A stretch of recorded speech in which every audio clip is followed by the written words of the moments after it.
Let's talk about it.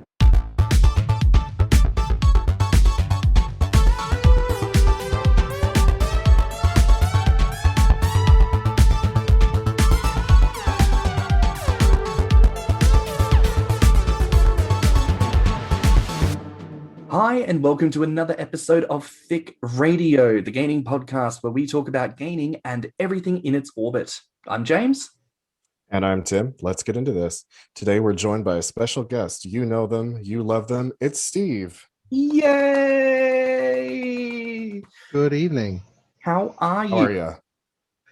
I am very well, thank you. Long week at work and happy to have the weekend to look forward to now. Absolutely. I know that feeling. Absolutely. I'm back at work, working for the first time in months this week in a brand new job, and thankfully it's not been a veritable shit show, but it is a week on my feet, and I am a very, very tired fat boy, so I am glad to be sat down and relaxing for the next 2 days. Sounds like a plan. So, Timothy, what are we talking about this week? Today we're actually talking about diet. Not diet as in dieting tips because we're fat and we don't try to lose weight. We're actually talking about diet tips for gaining weight. And we're also talking about diet in general, healthy balances, and maybe some of the fads and crazes that have come through the gaming community in recent years. And Steve, remind me, what is it again you're actually employed as? Since 2008, I have been working as a chef in various establishments. So, ladies and gentlemen, we'd like to put this point out here. When we say we have an expert, we have someone who is very well aware. Listen, you can't see Steve, but he's the size of a house. He's very clearly aware of what goes into food and what makes food taste very, very good. So we're in very well-educated, chubby hands today. I've been with my fella for 11 years, and he's gone from 183 pounds to 350 pounds. Well done, you. In fact, Tim, do you remember me showing you a before and after of someone where I'm like, this is kind of like the Pokemon thing where like I'm the first stage and then his before and after is like the second and third stages of like the Snorlax thing? That's his partner. Oh, well. Job well done. So one word to say to that, which I'll save for later. Oh, the secret ingredient. Oh, the secret ingredient. Okay, well, listeners, stay tuned for the secret ingredient. But listen, let's cook. Oh, listen, it's already in my head. Let's kick things off. As someone who cooks professionally, what inspired that as a career decision as opposed to a hobby? My mum, bless her, I love her dearly, was crap at cooking. Everything was kind of like different coloured putty on the plate. Sunday roasts were, she'd put the meat in at 9 and serve at 3, and we're talking like a 2.5 pound joint, something. But Christmas turkeys started off like a 16-pound bird and ended up the size of a sparrow. If it wasn't cooked to death, it wasn't cooked. So I've always enjoyed food, which is kind of surprising because being forced to eat that for the first 18 years of your life is bound to put people off. But then I left home, went to university and discovered the joys of what real food tasted like. And I was like, I want a piece of that. So I bought the Delia Smith recipe book and tried probably one of the toughest recipes in there, which was lemon tart, which was making your own sweet pastry, making a custard inside, and I found that it actually worked. I was like, oh my God, this tastes so much better than something that you buy from a shop. So I got into it as part of wanting to learn to cook, enjoying how proper food tasted as opposed to prepackaged, finding that comparable, looking at the cost wise, stuff was comparable. And I was in and out of jobs I went to university for 5 years, and I was in and out of jobs for about 3-4 years after that, and fell into care work of all things. And I ended up working at a care home that was a brand new build, and they had 0 staff. So we had no carers, no nurses, nothing. And we started from the ground up. And after about 3 months, we got our first patient, and then we're like, oh, we kind of need to kind of start thinking about who's going to cook for these people. So we were expected to cook for them for the first couple of months till we only had 2 patients. Then after we had the 3, they were like, well, we've got 3 carers, a nurse, 3 patients. That's like 7, 8 people on shift. This is more than cooking for a big family. We need to start looking at getting somebody employed. So they employed somebody part-time who used to work Mondays to Fridays, and then she'd leave us stuff for Saturdays and Sundays. And then they said, did anyone know anybody else wants a job? And I was like, hey, I like cooking. And that was my door in. I got my foot in the door. I already worked there. I went from cooking for probably about 15, 16 people a day, and now I work at a school where I'm feeding 15, 1600 people a day. So they've increased 100-fold how many people I'm feeding. And I love it. So it started off as a passion and ended up, I feel really glad and blessed the fact that I don't view work as something I have to endure. I like that. I have to apologize to the listeners for that insane cackle that I let out, but it was because when you mentioned the way that your mother cooks, it's like it reminded me of, I don't know if either of you have seen National Lampoon's Christmas Vacation. Yes. But where she cuts the turkey open and all the steam comes out and like Absolutely. it's all dry and dead. Like something from John Carpenter's The Thing. Yeah. It was, and her cauliflower, my God, you try to pick it up with your fork and the cauliflower is that soft. It slips through the tines of your fork. You need a spoon to eat it. It's really bad. So listen, here's a question, Tim. Like, what was your experience like with food? Like, was your mother a good cook? Did your dad cook? Like, what's the story in your family history growing up? Okay, so mom was primary person who did the cooking. My father, he could cook, but his thing was usually like breakfast. He really liked making breakfast. So whenever it came down to like if it was going to be, pancakes, hash browns, bacon and eggs and all that stuff, that was him. Because my mother was the kind of, and still is the kind of woman who cannot function without at least 5 cups of coffee before she's fully awake. So dad would handle breakfast. Mom would usually handle the family evening meal. And, she had like a staple of things that she would just rotate. She is Polish. So like a lot of it was like, Eastern European food. So a lot of like cabbage rolls, cabbage noodles, things like that. Neither one of them actually taught me to cook. And when I ventured out on my own and was trying to live the adult life, I had no idea how to cook. And I figured there's only one way I'm going to solve this. I'm going to have to either like watch a cooking show or I'm going to have to start looking up recipes. I'm going to have to figure this out somehow. I remember some of the first things that I made. They were pretty terrible. They were pretty inedible, but I got the hang of it. And for a little while, I actually liked cooking. It was sort of a Zen thing for me because I worked in an office in a cubicle from 9 to 5, hated my life, hated my job. So I'd come home and I would try to like create something that I had never done before. Like that's how I, started making things like chocolate mousse and creme brulee. And like I was more into sweets. Like I really love baking. Like that's actually kind of the last thing that I still love, because now James can attest to when I tried to do the first episode of the Gaming Gourmet, I was a frazzled mess. I was like, I don't even fucking like cooking anymore. I don't want to do this shit. I should have a production assistant. Julia Child never had to put up with this. So in summation, I do enjoy cooking, but I have to be in the frame of mind to do it now. Like when I actually have to do it as in like it's my turn, I tend to get a little bit more frazzled. I get that. I mean, I'll be very honest, Steve. My experience with cooking growing up is very akin to yours. My mother always said she never wanted children, and my dad said he wanted 10. And he liked to joke and say they averaged out at 5 because I'm one of 5. And I always thought that my mother's cooking was really her trying to reinstate her perspective that the number of children of hers should be 0.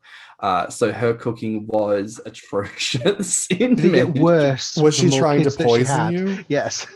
Is that it? Was she trying to kill you off by like a very good example, right? Because she never taught me how to cook. But I noticed something one day, right? Because here's something. We never did chores as kids either. And there's reasoning behind this, but regardless, I'd never done dishes in my life. And there was this one day, because I loved a cup of tea, and I'd picked up my mug and I went to make a cup of tea and I started drinking it. And I thought, this tastes really funny. There's something weird about this. And I'd like looked at the tea bags and sniffed it to see if something's gone off. I looked at the milk and sniffed it to see if something's gone off, and nothing's gone off. But then like I looked at the bottom of the mug and it was covered in soap suds. So what she would do is she would run one sink full of water, fill it with dish soap, scrub everything, and then stick it up on the drain to dry. Covered in soap. She wouldn't rinse it at all. There was no rinsing. So I was just consuming food, drink out of any and all vessels, all cutlery, smothered in soap that had just been dried and caked on. And this explained soapy chicken and all these weird flavors I'd experienced growing up. And listen, I was a very underweight child. My whole family is. And well, I see why. But, you know, very akin to, as you say, Steve, surely there's something that when you grow up having horror food, you would develop this thing of, I don't like food. And to be fair, for a long time, I had a list of very reasonable food items that I said I hated. Chocolate cake was one of them. Because the only chocolate cake I ever had growing up was in Australia. You can buy home brand cake mix, which costs 50 cents, and you'd put it in the bowl with a splash of milk and an egg and beat it, and it would only ever bake into the driest and most cruddiest cake. It was awful. It was like eating dirt. But that was the only chocolate cake I'd ever bloody had. So I grew up thinking, well, clearly cake's crap. I don't like it. And I don't like the biscuits that the packet says to make either. And I don't like this. But then, of course... This is actually quite important because a lot of people have psychological scars and they're not even aware of it. This year, I have discovered that I like sultanas. Hot cross buns, scones, things like that. Because my mum made the shittiest, crappiest, driest, heaviest scones. You could build a wall out of them. And that to me is reminiscent of dried fruit. Yeah. Listen, it's taken me 40 odd years to actually go, no, dried fruit is fine. It's the scones that were bad. I'm 28 years old, and as of this year, I have just discovered the joys of Brussels sprouts. Because, of course, they were never prepared properly. But my partner sat me down, drowned them in butter, put a healthy amount of salt and pepper on top, baked them for 30, popped them on the plate, and wouldn't you know, they are fucking delicious. They are. They really are. As long as they're cooked properly. Correct me if I'm wrong, but like the most popular, or at least the traditional way over there is boiling them, right? Yes, and boiling is bad. Yeah, that's like the worst way to do it. Listen, have you like I would take steamed Brussels sprouts over boiled Brussels sprouts. Have you ever seen Monty Python Search for the Holy Grail? Yeah. You know, there's that scene where it's the British people and they're in the mud and they're just like slopping about in the mud. That's generally how British people cook. It is.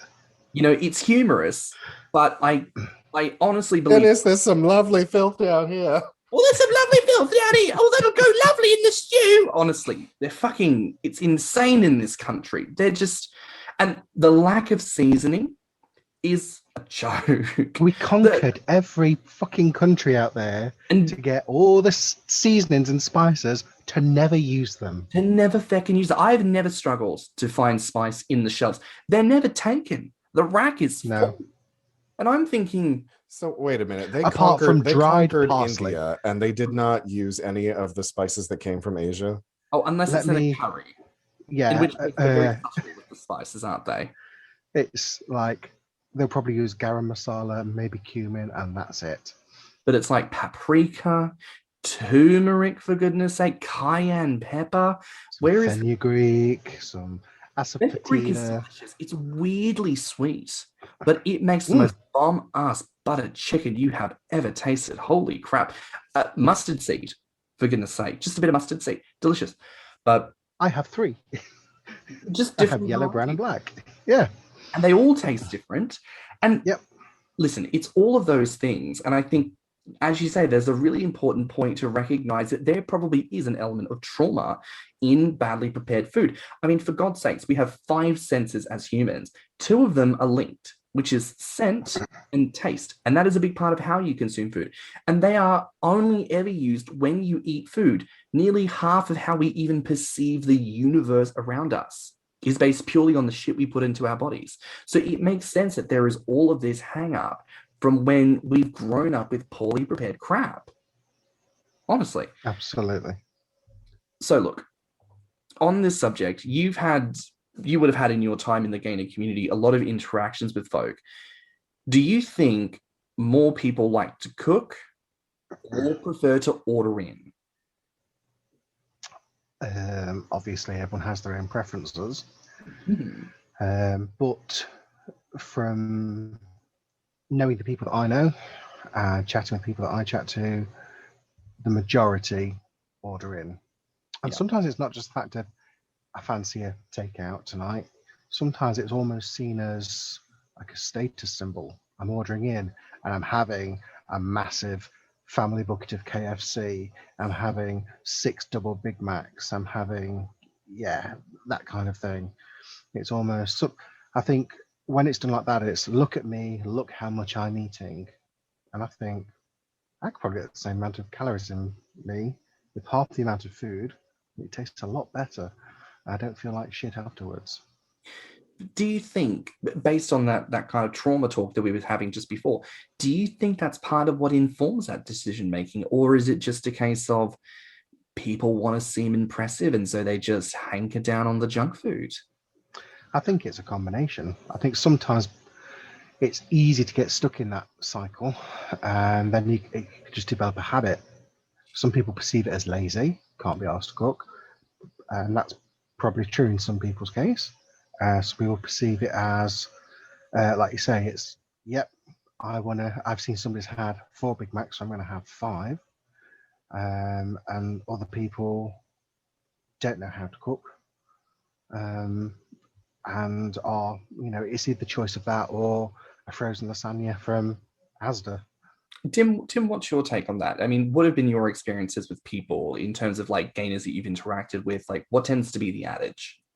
Well, I mean, like for me personally, I do a lot of order in just because like I get tired and lazy after a day of work and I'm like, I can't be bothered with to actually create something. So it's a lot easier to just scroll through my phone and say, ooh, what sounds good tonight? Like I will put the effort in and cook, like I said, when I have the energy.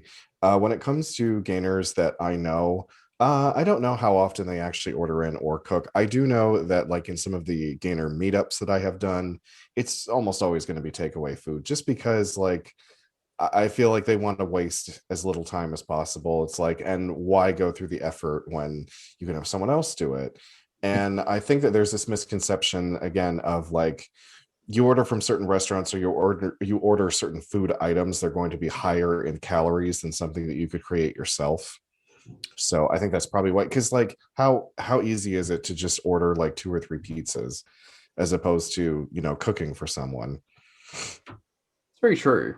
But then, I think I tend to review it like my partner and I had a time last week where we thought, you know what, we haven't had takeout in quite a while. We're going to treat ourselves.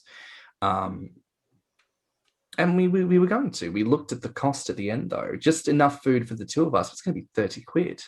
Mm-hmm. And I thought that's the amount I spent on my share of groceries for the entire week. Which I just thought, for one meal, is it really that worth it? And then we looked at other fast food options. We went through them. Burger King. Nando's we didn't bother because Nando's is always far more expensive. Burger King, KFC, McDonald's, all of it. It's expensive. And it's not even the delivery cost. When you sit down and you actually pull apart what it is that you're eating, it is so much cheaper to make food yourself. And don't get me wrong, I don't think there is anything wrong, obviously, with treating yourself, or like you say, Tim, like everyone knows you're a nurse. And, after a long shift, you don't have the energy all the time. And I think a lot of us are put that way with the type of work that happens. There's no judgment for that. But I think it's when you compare it to, you have the opportunity, the energy, the time to actually create something really lovely, and you then still choose the takeout option. I think it's those moments where there needs to be a little more negotiation and conversation about what you can do, so to say. Yeah. Fair enough. Speaking of adages, the common phrasing is calories in versus calories out, which is, the thing about weight gain and weight loss. But Steve, do you think that there's more to it when it comes to specific food groups, vitamins, minerals, all that kind of stuff? Absolutely. Just looking at it from a purely mathematical point of view, like what you said, calories in versus calories out. If you exceed your if your intake exceeds your expenditure, then you're going to gain weight. It's what is going into your body. Is it full of hydrogenated processed foods? Is it full of artificial preservatives?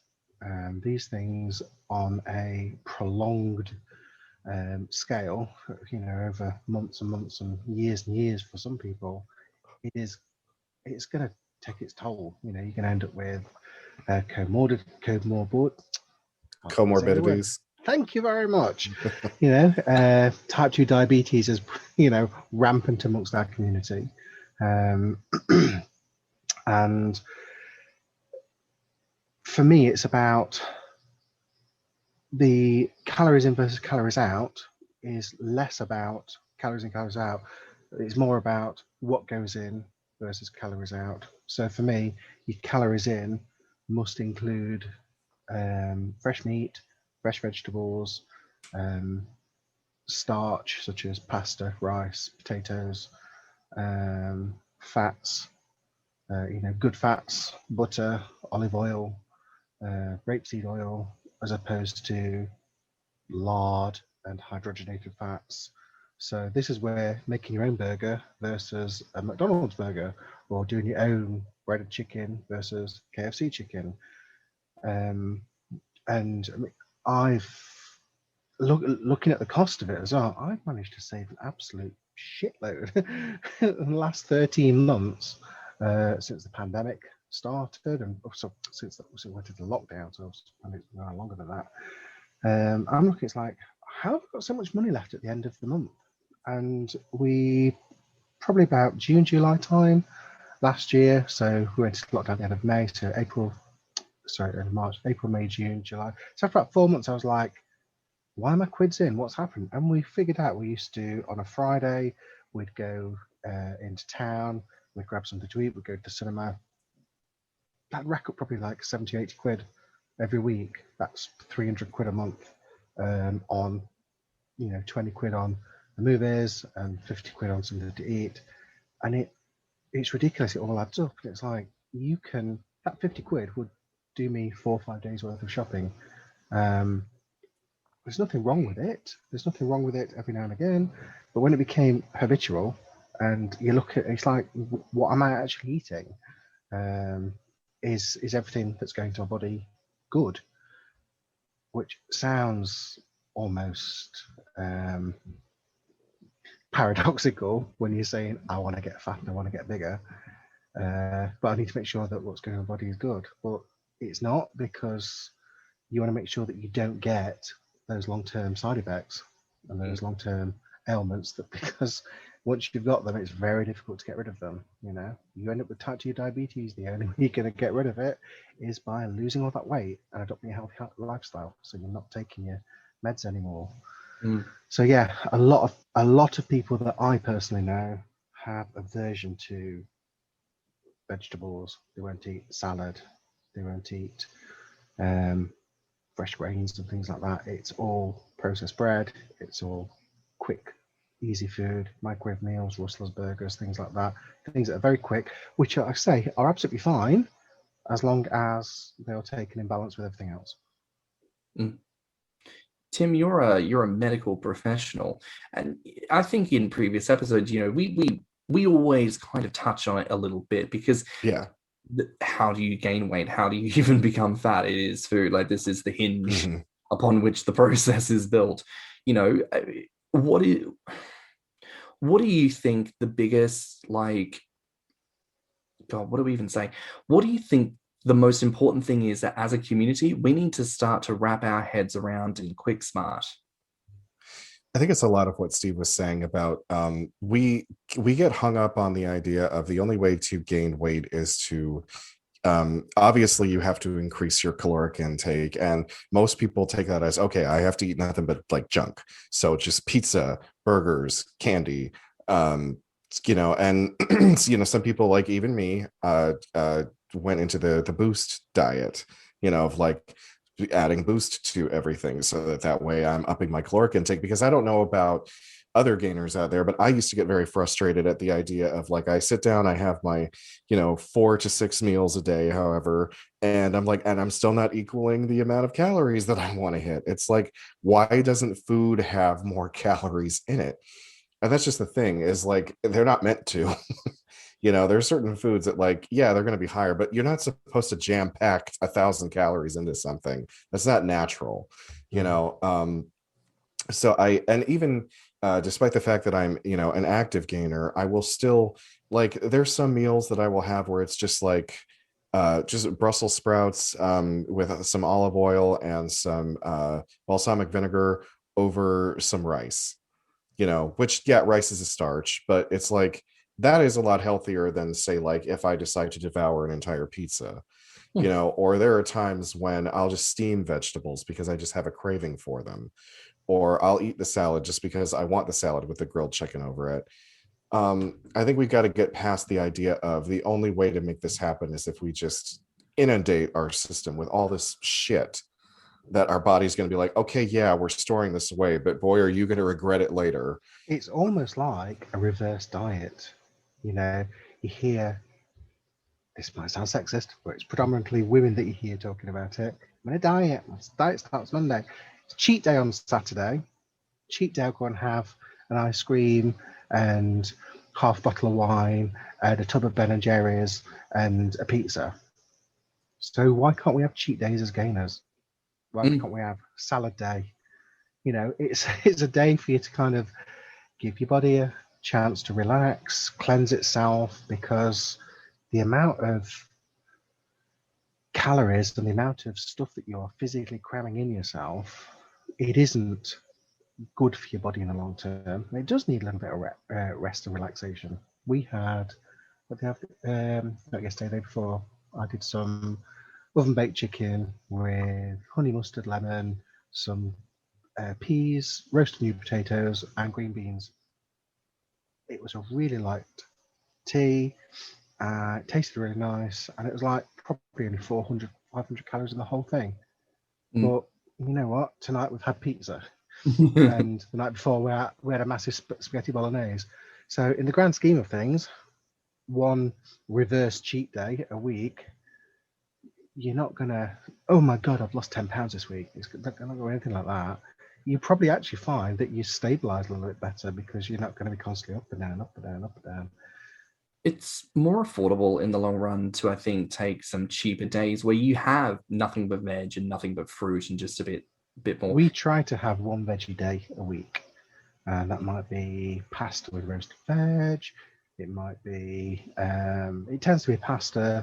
Sometimes it might be a lentil bolognese, but obviously that's talking about your carbon footprint, because reduce the amount of meat that you're eating, and it's just it's a good way to add some variety to your diet as well. I mean, ordinarily I wouldn't have lentils, but I'll have it in a bolognese or I'll have it in a chili.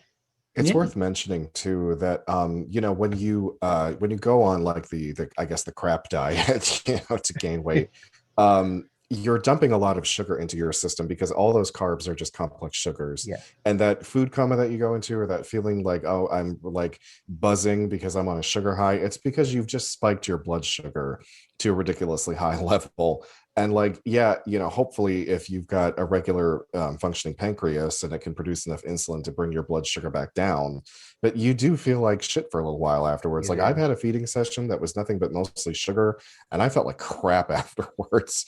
Because I'm like, I have just probably ballooned my blood sugar up into the 300s somewhere, and that's not a good feeling. To kind of put it back on that, there is something, even in like muscle building, you can't muscle build every single day. you can push your body, and you do need to stretch your body, and you need to push your limits in order to, because the process of building muscle, fun fact, is to tear the muscle, because that's what happens. You create these micro fissures, I think they're referred to as, and then all that protein that you've eaten, your body sends it to patch up the hole. That's what makes the muscle bigger. This is how it all happens. But also, every muscle gainer and every person who works out, who knows their salt, takes rest days. You've got to have days off, and you've got to have days as well where you focus on different parts of the body and different things. So listen, variety in the diet is important. And speaking of diet, I think it is worth bringing up two of the big ones, which is GOMAD and LOCAD, which, GOMAD is gallon of milk a day. LOCAD is liter of custard a day. And these are very popular and well documented efforts made by gainers to put on a lot of weight, I should say, in the short term. And kind of piggybacking off this conversation of bringing some balance to the diet, Steve, I can't imagine that doing these on a consistent basis is good for the body. I mean, do you have any experience with them? I knew somebody that was on the low-carb diet, and he was like, "Oh, I'm putting on so much weight," and then 12 months later, he discovered he'd developed type 2 diabetes. Now, was he already pre-diabetic? Did that bring on the onset of diabetes? I don't know. All that he knew is that when he went in for his annual checkup, 12 months later, they were concerned about his blood sugars. So they did a fasting blood sugar test for him, and lo and behold, he's come back as diabetic. And he was aware of the risks. He knew it was a possibility, and he took them. He gambled, and he's like, well, that's my life now. He was fully aware of the facts. He knew the pros and cons. He knew what the possible outcome could be, and he lost on the gamble. He didn't walk into it with his eyes closed, which some people will do, or some people will think, "Oh, what happened to me? It'll be, I'll be that person that's fine." There's no guarantee. I mean, a massive overdose of calcium on a daily basis is not great for your body. All the sugar and stuff that's in the custard. I mean, if you're making it yourself, then you're going to have a load of eggs in there. If you're buying it powdered, you've got all the preservatives in there. If you're buying it out of a carton, there's all sorts of crap in there. There's better ways of getting calories in your body than these makeshift fad diets. Yeah, it's fad diet. If you want to do it once in a while, there's no harm in it. But if it's going to be like multiple times a week, no. I mean, when I started 12 years ago, I used to drink a 600 ml pot of cream a day. Wasn't pleasant, and made you feel like crap. And then when it gurgled on its way out, that wasn't pleasant either. And that's what got me thinking. 600 ml pot of double cream is just shy of 3,000 calories. I can get that in my mashed potato, which is far more pleasurable to eat than knocking back, just over a pint of double cream. And this almost brings on a point of saying, like, many of us kind of boil down the consumption of food into this like task, this machine that we have to be in order to consume food. And yet we're gainers. We're not even fat unintentionally, we're fat intentionally. Like, should we not be eating food for the joy of food? Like, somehow we've missed that in induction when it came to how to gain weight. And really, there's very few chefs even today who still seem to purport some sense of joy and pleasure in cooking and in the consumption of food. So, to kind of bring it to a more sort of curious place, what are some of your favorite snacks? It doesn't have to be something you cook. Tough one. I tend to go through phases. So tonight I was like, I'm hungry. I don't know what I'm hungry for. I'm hungry for something sweet. No, I'm hungry for something savory. I'm actually hungry for both. So I made pretzels, half of which I made as salty, half of which I made as sugar and cinnamon.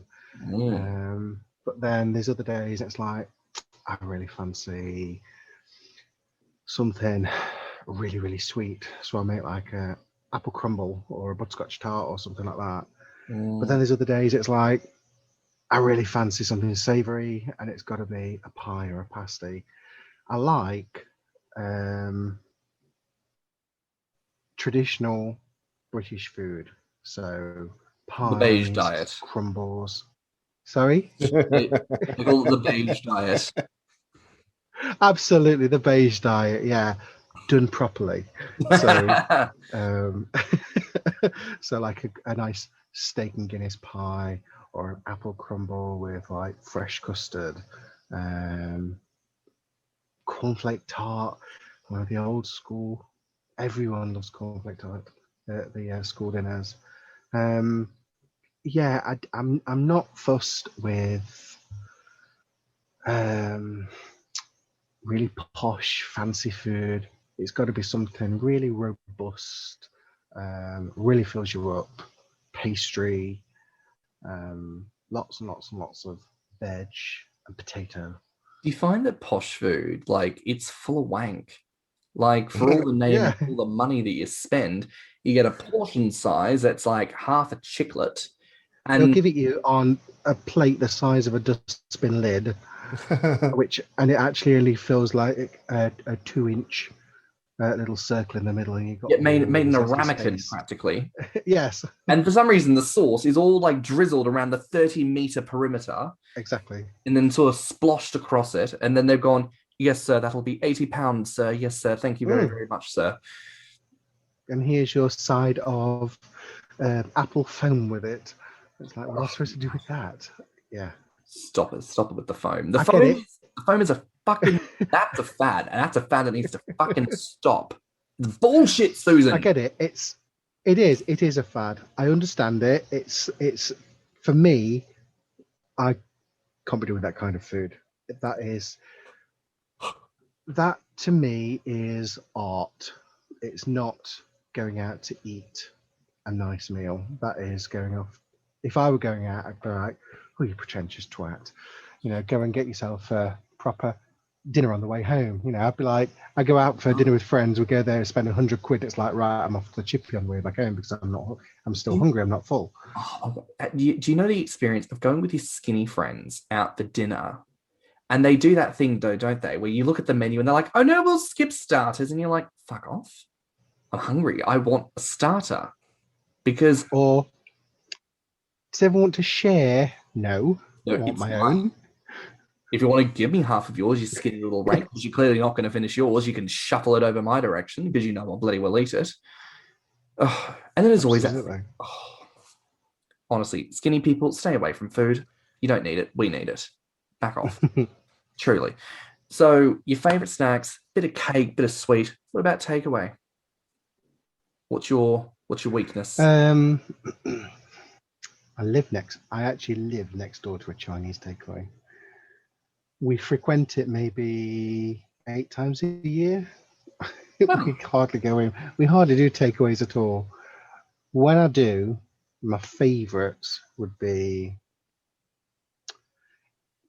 probably on par with each other, Indian and Mexican. Oh, I do like Thai. I do like Chinese, but Indian or Mexican has the edge. Oh, I love that.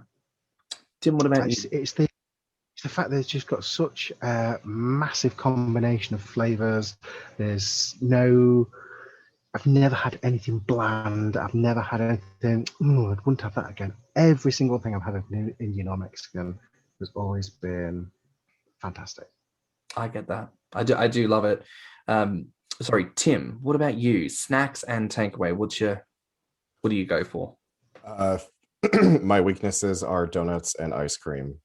But I should preface that not just I'm not just going to accept some, box of Krispy Kreme glazed. That's not good enough for me. There is a donut place. They make a donut called the Elvis. It is a donut with chocolate, peanut butter, bananas, and bacon. Ooh. And I am all about it. And then favorite ice cream is actually from Ben & Jerry's. It's it's called the salted caramel core. Yes. the core of the ice cream is just salted caramel, and then it's got blondie bits in it, whatever. It's no, I could just spoon eat that salted caramel. That sounds Like I will go through a whole pint of that. Like I will just sit down and eat a whole pint of that. I will suffer for it the next day because I think the older I'm getting, the more lactose intolerant I'm becoming. So like the GoMad diet for me did not work out whatsoever because I tried it one time and I couldn't even get through the whole gallon. And then my favorite takeaway, it's not like a cuisine necessarily. It's this one restaurant that's local for me that I love, but it's expensive because it's bougie.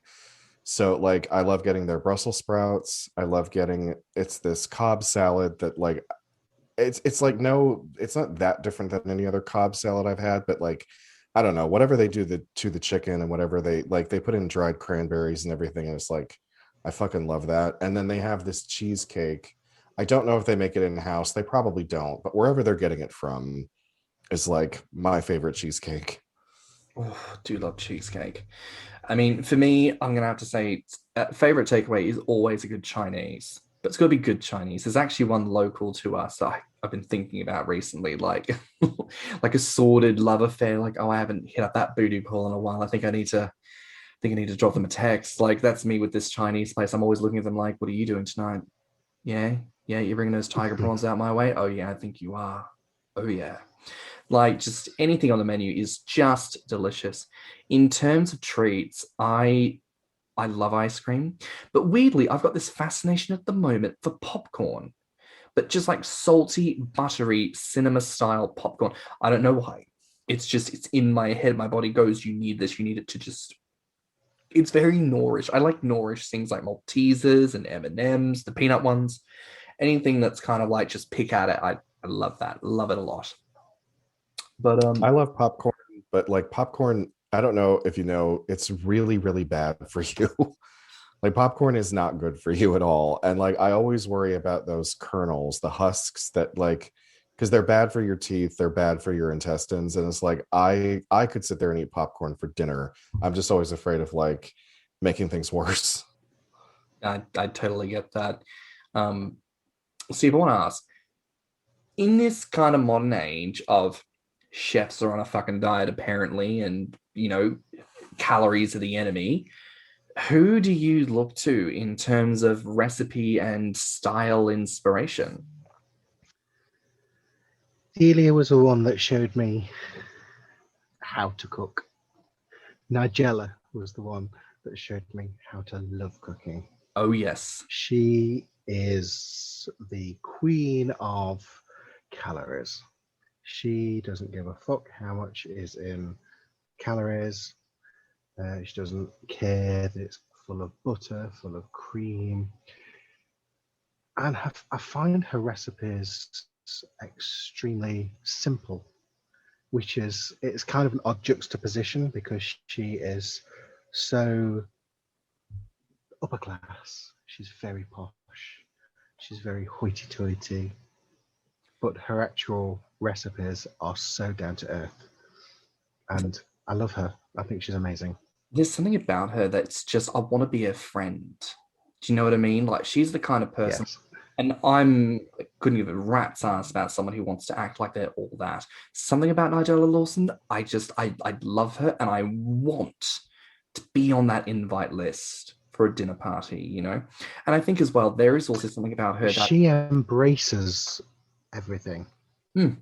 Culture food. Yeah, she's one of the first people I saw cooking with Induya, for goodness sake, which for anyone who doesn't know, it's like a spiced sausage paste, basically. If you want to reduce it down to that, but it's perfect. It's a perfect supplement for things, and it's perfect in a lot of different styles of cooking. But people are terrified to try flavors that they're not familiar with, apparently. And there's also something about her, and I noticed this recently watching a number of her videos. Even the way that she'll dress is very classy, but it's also very simple. She'll often dress in separates that she'll match and pair together. Simple jewelry, nothing too overstated. It's just class and character presented as is, and I think that's reflected a lot in her cooking. It's simple ingredients, simple things. It's things where it's like, you don't have to go to that one supermarket in the back neighborhood to find this rare African wildflower to like blossom it on top. It's like, no, this is sausage mince, it's potatoes, it's herbs from the shops, and you can make something truly delicious if you know what you're doing. And I love that. And Nigella's if you don't know what you're doing, she'll show you what to do. Nigella's brilliant. I also love Yes. and Tim, you know this, Marion Grasby. I never shut up about her. She's this Thai Australian chef who, you know how some people they do these cooking shows and they're like, here's a little trick, here's a little hack, but it's bullshit because it takes longer to do. It's not handy. And it's just cumbersome and looks stupid. Like you can tell they're just trying to coin something for the sake of being seen to do something. Whereas Marion will sit there and it's like if you're trying to, for instance, fry something, no matter how deep the oil, whether it's a shallow or a deep fry, she has that trick where she'll say, get yourself a wooden chopstick or a wooden spoon and place it flat down on the bottom of the pan with the oil in it. When you see this rapid pace, little bubbles starting to come up, that's how you know that the oil is ready. And all these tricks about, you know, instead of trying to find a knife sharpener just to cut and score your mince or doing whatever, buy a Stanley knife and use that instead because they're designed to be permanently sharp. If you don't need the link, break it off, pull out a new one. But you get these perfectly deep incisions that it will just cut through. And it's things like that that are brilliant. And because she is Thai Australian, she takes so many traditional dishes and she'll give it an Asian twist. So she'll do a miso omelette. She'll do a gochujang spaghetti. And it's brilliant flavors that you'd never thought of, but it's just delicious and just people who really get a joy out of cooking. I love that. Tim, what about for you? Well, one of my favorite chefs, her name is Nadia Giosia. She's Canadian, but Italian as well. And she did a series called Bitchin' Kitchen, which I just fucking loved her. Like her sense of humor, the fact that she was always in spike heels, the fact that she had this real like paisan kind of Italian accent to everything. And I copied a lot of her recipes and like learned a lot from her. The other one that I watched quite a bit was Rachel Ray, and then I met her and she was kind of a bitch, so I don't really watch her so much anymore. That's unfortunate. Yeah, she was not very nice. I don't know, maybe she was tired, maybe she just didn't want to sign any more books. I don't know, but she wasn't very pleasant. And I've kind of heard that from several other people that have met her that like, yeah, that niceness that she puts on, that's just for the camera. I was watching some of Paula Deen right up until her career went Nagasaki. Right. So yeah, I think Nadia is the only one that I watched with any regularity because Bitchin' Kitchen was it was a good cooking show, but it was also really funny. You know, this is a chick that I would love to get drunk with because I think before she started the cooking show, she was the front woman in a all-girl band. So like girl rock band. So like, yeah, I totally would want to go partying with this girl. I love that. Though, speaking of Paula Deen, I think we're going to need to show a clip of this on the Instagram. Steve, I know I've sent this to you. It's the Paula Deen deep fried cheesecake. Which I have actually made. What? I have made it. Oh my God, Steve. It is good. It is good? Do I need to make it? This is the days before Amazon grocery. So I had to make a special trip into town to go to an Asian hypermarket to get the egg roll wrappers. Right. But now I think you can just order them from Amazon. You might pay another £1 more, but hey, it saves you going into town to a specialization Asian hypermarket. But yeah, it is good. It is really good. Listeners, we're going to have to...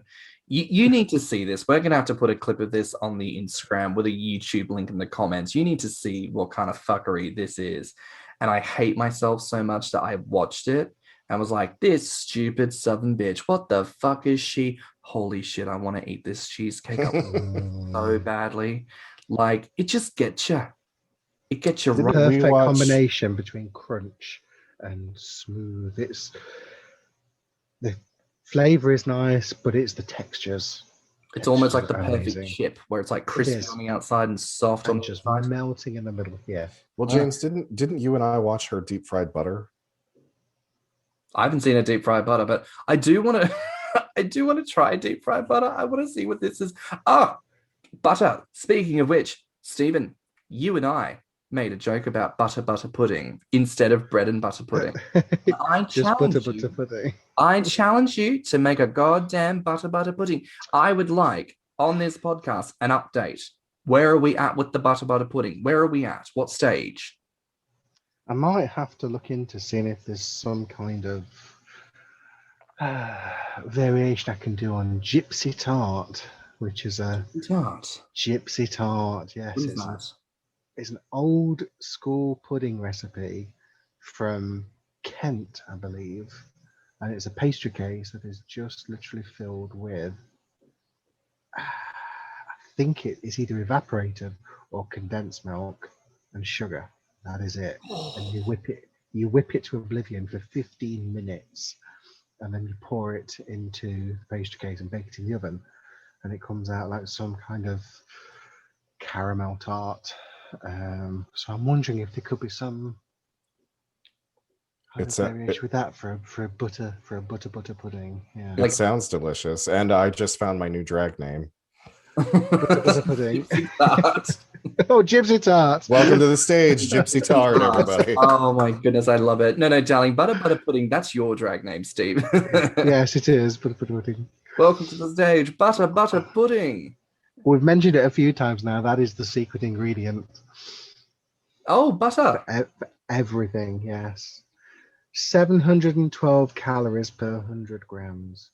That's around about 2,000 calories per pack of butter. That goes into your mashed potato. What's that in US measurement? That would be 2 sticks. Okay. Yeah. Which I will put that in mashed potatoes for 2 of us. Listen, listeners who follow me on Instagram are very well aware. I don't even think it's a fascination or obsession at this stage. I think it's just a full-blown fetish for putting butter in my food. Like, I'll be making butter chicken. It's already pre-made, for God's sakes. But then I go, I didn't add the butter to the butter chicken. And then I'll take a block of butter and cut it in half and then just throw it in. You know, it's so funny, since we're talking about butter. I don't know if any other country in the world does this, but they do occasionally do this here in the US, where they will have a butter eating contest. It's basically they take butter and they will shape it into something, like they'll make it into like a bust of somebody. And the contest is you have to eat like 5 pounds worth of milk fat, essentially, to win this contest. And I'm like, is this something that only we would do here? Like, our obsession with butter is that people will literally eat their way through a whole like bust of George Washington carved out of butter. I'm convinced all of these cultural traditions were started by gainers. Gainers moved to America, took root, and then said, we're going to start these traditions like eating butter, and these fat shits aren't going to question it because they're going to be fucking fat. And they're going to go, yeah, I'll eat 5 pounds of butter. That sounds like a normal afternoon to me. Like, I don't know. But funny enough, like most of the competitive eating contests that are held in the United States are won by Asian Americans. Oh, there you go. And I just throwing that out there, like that, it's really weird. You would think that, like what you said, with like Americans being obsessed with food, flavor, high fat content, like I think most of the time those contests are won by Asian Americans, not, like Scottish Americans or whatever, it's just one of those weird things. I do want to put something out there to you, Steve, and I think this kind of throws back to some of the stuff we've been talking about so far. We often make comments about, for instance, Jamie Oliver back in the early 2000s had an effect on school lunches or dinners. I was in school, actually, when that shit went down. I remember one day I could buy a chicken and cheese crumbed deep fried sausage at school, and the next day they had fucking lettuce wraps, and I was devastated. But look, we talk about this as gainers. He's had this effect worldwide, I think, on the lunches we provide for kids. And obviously, as gainers, we don't say it positively, but should we be more amicable with these changes? Like, for instance, here in the UK, there's a sugar tax, and there's been such a reduction in like a lot of full fat dairy items. Should we be more on board with these things being proposed and made more of a mainstream thing?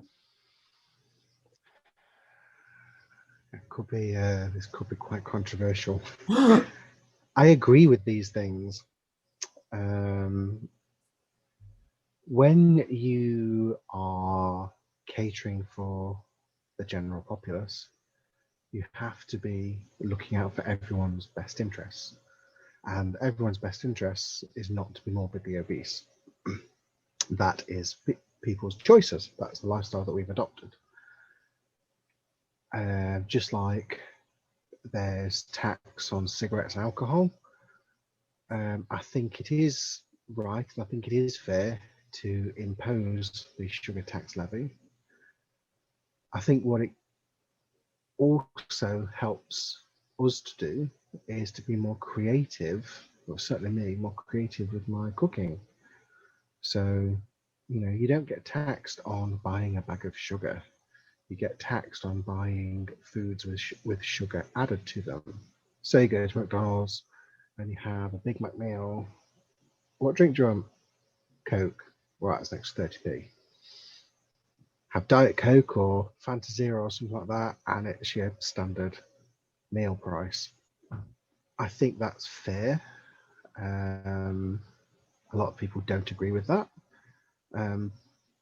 but they're going to get the revenue somewhere, and to impose it is going to make people at an earlier age question, kids going out with, I forget it now, pocket money.